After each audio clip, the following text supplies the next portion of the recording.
Hello everyone, I'm Sophie and I'm currently at Kachara Forest Retreat, and I will continue sharing from the book by my Guru, His Eminence the 25th Sam Tuku Rinpoche. And this is the book that I'll be reading from, The Living Buddha Within, Sam Rinpoche.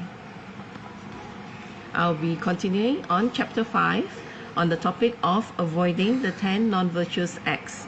And today I will start from page 85 on the different types of suffering. And before that, I will go to a picture of the Buddha that I will share with you. And here you are. This is Buddha Yamantaka, who is a tantric deity that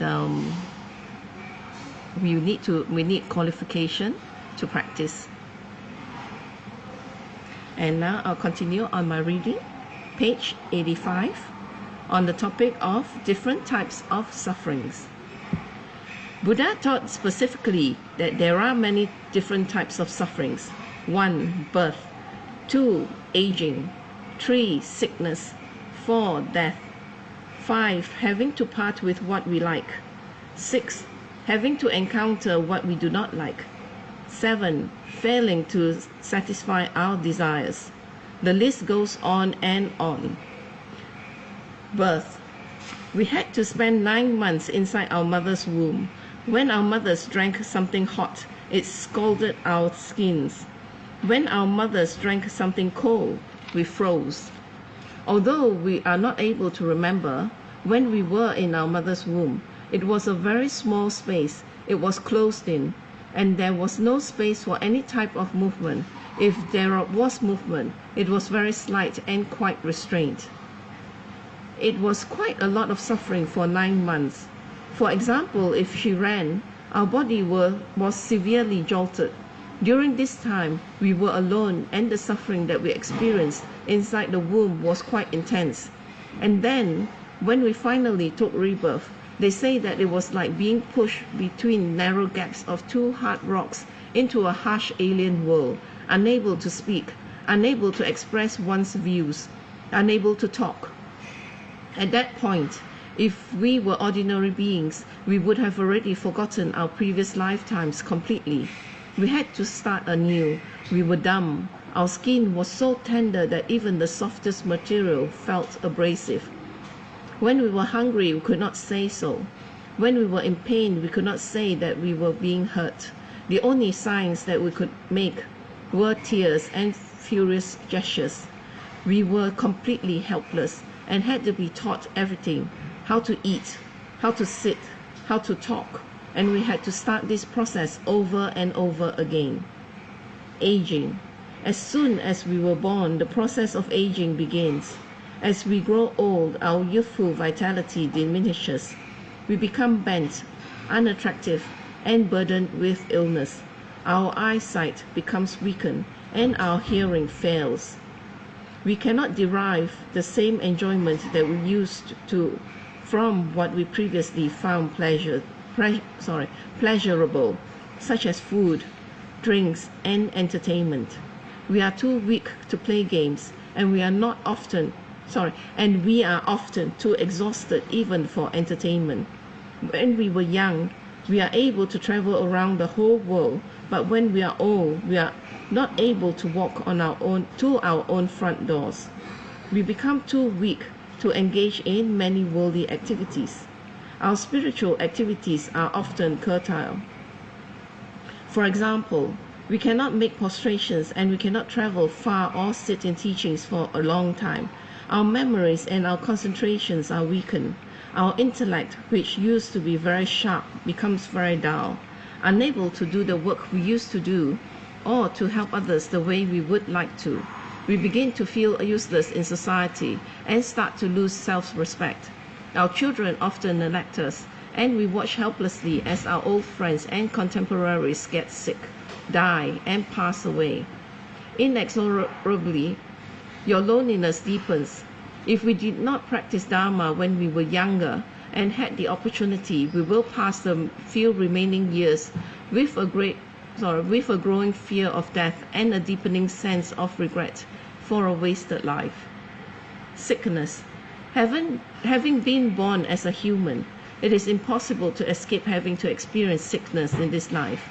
When we fall ill, we are like a bird that has been soaring in the sky and suddenly shot down. Even a mild illness can be completely incapacitating.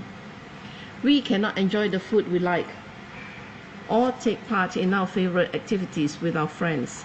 If it is a more serious illness, we may be told that we can never again eat our favorite food, drink alcohol, or engage in strenuous exercises. If our disease is even more serious, we may have to undergo a more painful and possible risky operation. Should this fail, we will be told that the doctors can do nothing to cure us and we have only a short time left to live. If we have not used our life to practice Dharma, we shall be overcome with fear and regret. Young people in their prime may be struck down by an incurable degenerative illness. Although they may be alive for many years, they have to watch themselves slowly deteriorate, realizing that their most treasured hopes and dreams will never be fulfilled. They may wish that they die sooner. When we read or hear about the horrible diseases experienced by others, we must remember that the same may happen to us. While we remain in samsara, we are never safe from the threat of illness or sickness. Death. If during our life we have worked hard to acquire possessions and become attached to them, we shall experience great sufferings when we are separated from them at the time of death. Even now, we find it difficult to lend one of our most treasured possessions to someone else, let alone give it away. No wonder we become so miserable when we realize that we have to abandon everything when we are in the hands of death. Give up everything. When we die, we have to part with even our closest friends. We have to leave our partner even though we have spent our lives together for many years, never spending a day apart. If we are attached to our friends, we will experience great misery at the time of our death. All that we will be able to do then is hold their hands. We will not be able to halt the process of death, even if they plead with us not to die. Usually when we are attached, we may feel jealous if they leave us on our own and spend time with someone else. But when we die, we will have to leave all our friends with others forever. If we have children, we will have to leave them when we die, and we will have to leave all our friends and the spiritual friends who have helped us in this life. When we die, this body that we have cherished and cared for in so many ways will be left behind. It will become mindless like a stone and be buried in the ground or cremated.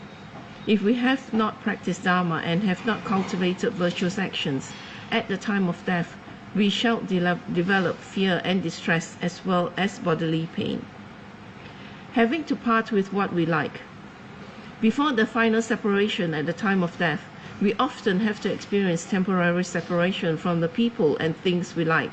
We have to leave the country where our friends and relatives live. We may lose the job we like, or we may lose our reputation. Many times in this life, we have to experience the misery of parting with people we like, or forsaking and losing the things that we find pleasant and attractive. But when we die, we have to part with them forever, all our companions, all our enjoyments, and all our possessions. Having to encounter with what we do not like. We are often forced to live and work with people we found to be unpleasant, such as those who criticize us for no reason, and those who continually interfere with our wishes. Sometimes we may find ourselves in a very dangerous situation, such as in a fire or earthquake, attacked by a mugger or a killer. If our country goes to war, we may be called up to fight or else be imprisoned. If we refuse, our homes may be bombed and our relatives killed. Our lives may be in less extreme situation which we find annoying. On holidays, it sometimes rains or else the heat is threatening. our business fails or we lose our job and we have to use up our savings. We argue with our partners and our children give us many worries. Our old friends suddenly turn against us. Whatever we do, everything seems to go wrong. Even in our Dharma practice, we continually meet with obstacles. Even if we sit down and meditate, we are distracted by outside noise. The telephone rings or someone comes to see us. Sometimes it seems that even though we have practiced Dharma for years, our delusion seems to be stronger than ever. Even though we try hard to be considerate, sometimes our family and our friends becomes unhappy with our Dharma practice. It is just like we are living in a thorn bush. Whatever we do to try to adjust ourselves to make life comfortable, the thorns just pricks us even more deeply. In samsara, aggravations and frustrations are the natural state of affairs. You should expect it. Like when you walk near the shoreline of the ocean, do not be surprised when your toes and feet get wet. In samsara, it is a natural state of affairs to constantly have aggravations and frustrations.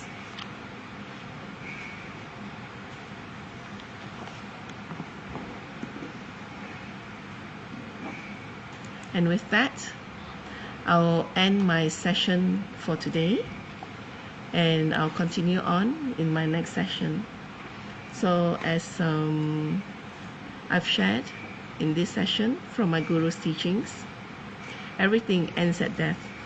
So as such, in Buddhism, often we are told to do death meditation, where we meditate on the different states that death may occur, and beyond that, where we are placed in a coffin or we are burned in cremation, and we lose everything that we have in life. So at that juncture, we should be able to let go and to continue on to our next rebirth with a peaceful mind. So which is why that it is very necessary that we always do death meditation, that we get used to it, we habituate that peaceful mind, that we are able to let go, because everything here is transitory. Nothing belongs to us really, because at death you lose everything. So what is the point of holding on and being attached?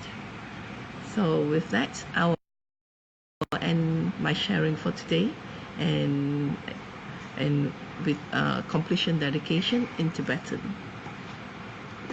Jangju Senju Rinpoche, Magepanam Geishi, Gepanam Pame Payang, Gone Gondu Pewashu, Tony Toa Rinpoche, Magepanam Geishi, Gepanam Pame Payang, Gone Gondu Pewashu, Daso Jini Sapage Wadi, Dandandroa Gunagapada, Jepa Jesu Nosan Trapai, Tamping in Porindusa, Seisho, Kewa Kuntu Yandalamada, Drami Joki Pala, Lonjojing, Sabdanangi Yoterazone, Doji Changi Opangatusu, Gewadi, Yududa, Lama Sangyudriune, Drewa Chikamalu. Dei salago pashu joki gyopo sungapa choso nampa pewala geki sama siwadang tungki malu sawasho dadam sungi dosendan drewa songi latene gewa lo santrapai tampa yuriva gyushi ni modele sendele ni mingunyandele shi ni sing tato dele pao kuncho sungi jingilo kuncho sungi ngodruso Chusungi tra si sho jesu nama kusen rap ting ching nam ka trini cho chu ke padang lo sam tempe dro mi sap sungi dro e mun sa ta to ne gi yu shi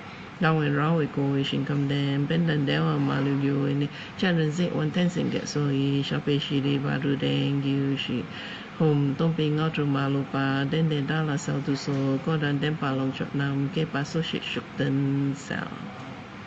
Thank you again, and a reminder, if you are faced with any unhappy situation, always remember that it's temporal. You can let go and just retain the peace of mind. Thank you, and see you again for my next sharing session.